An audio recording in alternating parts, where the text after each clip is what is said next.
అండి, ఎలా ఉన్నారు? బాగున్నారా? ఈ దినాన్ని దేవుని యొక్క వాక్య ప్రకారం మనం చూసుకున్నట్లయితే దేవుడు ఎవరనే బలపరుస్తాడు అనేదాన్ని మనం చూసుకున్నట్లయితే అండి, దేవుడు ఇచ్చిన మహాఉచ్చమైన కృపను బట్టి 2వ దినవృత్తాంతంలో రాసిన గ్రంథంలో చెప్పబడిన ప్రకారము ఎవరైతే యథార్థ హృదయం కలిగి ఉంటారో వాళ్ళందరినీ కూడా బలపరచడానికి దేవుడి కొన్ని దృష్టి లోకమంతటా సంచరిస్తుందని చెప్తున్నాడండి. ఎవరు యథార్థంగా జీవించారు దేవుని యందు అంటే పరిశుద్ధ గ్రంథంలో చాలామంది ఉన్నారు, కానీ యోబు గ్రంథంలో యోబు గారు అయితే దేవునికి యథార్థంగా జీవించడానికి మనము చూస్తూ ఉన్నాం అనమాట అండి. యోబు గారు యథార్థంగా జీవించారు కనుక దేవుని యందు యోబు గారికి శ్రమ వచ్చిన, శోధనలు వచ్చిన, ఇబ్బందులు వచ్చిన, ఇరుకులు వచ్చిన యోబు గారిని మహాశోధనల నుండి బలపరచలేదండి. బలపరిచి ఆయనకు కావాల్సిన సహాయాన్ని చేశారనమాట అండి. మనము కూడా యథార్థంగా దేవుని స్తుతిస్తే, దేవుని ఆరాధిస్తే, దేవుని మహింపరిస్తే, యథార్థ హృదయం కలిగి జీవిస్తే దేవుడు యోబు గారిని బలపరిచిన దేవుడు మనందరిని కూడా దేవుడు బలపరుస్తాడనమాట అండి. అదేవిధంగా మనం చూసుకున్నట్లయితే రెండవది మనం చూసినట్లయితే విశ్వాసము. ఏప్రిల్ రాసిన పత్రికలో చెప్పబడిన ప్రకారము విశ్వాసం లేకుండా దేవునికి ఇష్టలుగా ఉండుట అసాధ్యం అని చెప్పేసి దేవుడు తన పరిశుద్ధ లేఖనం ద్వారా చదివిస్తూ ఉన్నాడండి.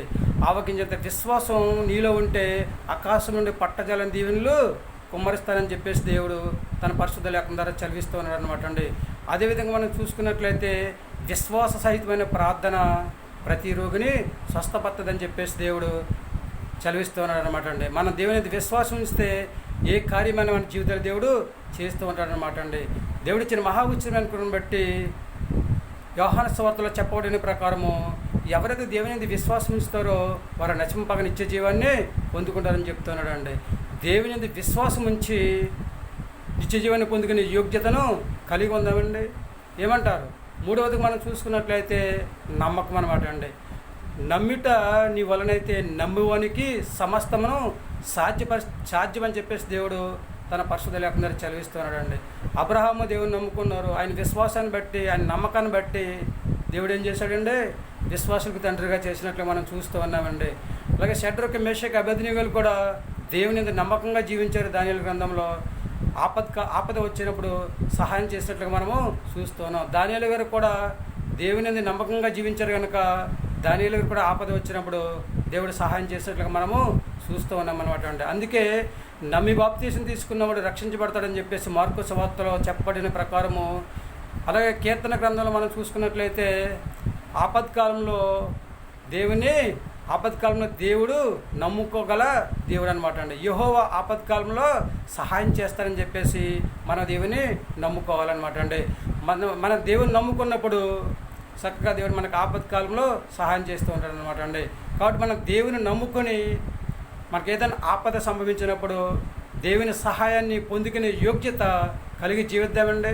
100% కూడా దేవుని ఎవరైతే నమ్ముకుంటారో వారందరిని కూడా దేవుడు రక్షించి ఆపత్కాలంలో సహాయం చేస్తూ ఉంటాడని చెప్తున్నాడు. కనుక మనందరం కూడా దేవుని నమ్ముకొని దేవుని సహాయాన్ని పొందుకునే యోగ్యత కలిగి ఉందామండి. ఏమంటారు? సర్వశక్తి గల దేవుడికి అసాధ్యమైనది ఏదీ లేదండి. సమస్తంలో సాధ్యపరిచేది మనకు తోడుగా ఉన్నాడు అనమాట అండి. ఎంతమంది పరిశుద్ధ గ్రంథంలో దేవుని నమ్ముకుని దేవుని సహాయాన్ని పొందుకుని హాయిగా జీవించిన వారి భూమి మీద పరిశుద్ధ గ్రంథంలో చాలామంది ఉన్నారనమాట అండి. దేవుడిచ్చిన మహాఉచితమైన కృపను బట్టి మనము కూడా యథార్థంగా జీవించి చక్కగా బలపడదామా దేవుని చేత, బలపరచబడదామా దేవుని చేత. అలాగే దేవుని విశ్వాసం ఉంచి దేవుని విశ్వాసంతో జీవించి చక్కగా నిత్య జీవాన్ని పొందుకుందామండి. దేవుని నమ్ముకొని ఆపత్కాలంలో దేవుడి సహాయాన్ని పొందుకునే యోగ్యత కలిగి జీవిందామా? యవనస్తులు ఏమంటారండి? చక్కగా యథార్థంగా జీవించండి, విశ్వాసం ఉంచండి, దేవుని విశ్వాసం ఉంచండి, అదేవిధంగా నమ్మక కలిగి ఉండండి. అప్పుడు మీ జీవితాలను దేవుడు ఆశీర్వాదకరంగా, దీవెనకరంగా ఉంచి మిమ్మల్ని అందరినీ కూడా ఒక ఉన్నతమైన స్థితిలో ఉంచుతాడండి. అదేవిధంగా మీరు ఏ పరిస్థితుల్లో మీ పరిస్థితిని మార్చి దేవుడు చక్కగా మిమ్మల్ని దీవించి ఆశీర్వదిస్తాడనమాట అండి. మీకు కావాల్సిన సహాయం దేవుడు చేస్తూ ఉంటాడనమాట అండి. అలాగే వృద్ధులు, పెద్దలు, పిల్లలు మీరు కూడా దేవునిందు ఈ లక్షణాలు కలిగి జీవించండి. మీకు కూడా దేవుడు సహాయాన్ని చేస్తూ ఉంటాడనమాట అండి. మరేమంటారు? నేను ఖచ్చితంగా ఈ లక్షణాలు కలిగి జీవిస్తానండి అన్న వాళ్ళందరూ కూడా తలలో వంచండి, చిన్న ప్రార్థన చేద్దాం. మహాపరుషాన్ని పరలోకపోతండి నీ ఘనమైన పదం లెక్కలేని స్తుతిస్తుంది ప్రభావ. బిడ్డలందరినీ కూడా దీవించండి, ఆశీర్వదించండి. ఎవరైతే ఈ లక్షణాలు కలిగి జీవించాలని ఆలోచన కలిగి ఉన్నారో తండ్రి ప్రభావ, వారందరినీ కూడా దీవించి ఆశీర్వదించి, ఎవరైతే ప్రభు ఈ లక్షణాలు కలిగి లేకుండా తండ్రి వాళ్ళ ఇష్టాచారంగా జీవిస్తూ ఉన్నారో తండ్రి వాళ్ళందరూ కూడా మార్చి మంచి మార్గమును సరళం చేసి నీ అందు భయభక్తులు జీవించి తండ్రి ప్రభా ఈ లక్షణాలు కలిగి జీవించే యోగ్యతను ప్రభా సంపాదించుకునే స్థితిని దయచేయని ప్రార్థిస్తున్నాం ప్రభా. నీకు వందనాలు. పిల్లలను, పెద్దలను, యవనస్తులను, వృద్ధులను అందరిని కూడా దీవించి ఆశీర్వదించి ఎవరికి కావాల్సిన సహాయం వరకు దయచేసి చక్కటి మంచి ఆరోగ్యం దయచేయమని అందరిని దీవించి ఆశీర్వదించమని మా ప్రార్థనలకు ఇస్తాను. మా ప్రార్థన ప్రతిఫలం దయచేయని మా పెరుగు తరగని యేసుక్రీస్తు ప్రేసమైన నమ్మలాడి వేడుకుంటున్నాము తండ్రి. ఆమేన్. అందరికీ వందనాలండి. తిరిగి దేవుని ఆశీర్వాదం మీకు తోడును గాక. దేవుడు ఏమైనా దీవించి ఆశీర్వదించను గాక. మరి యవనస్తులు వింటారా దేవుని మాట?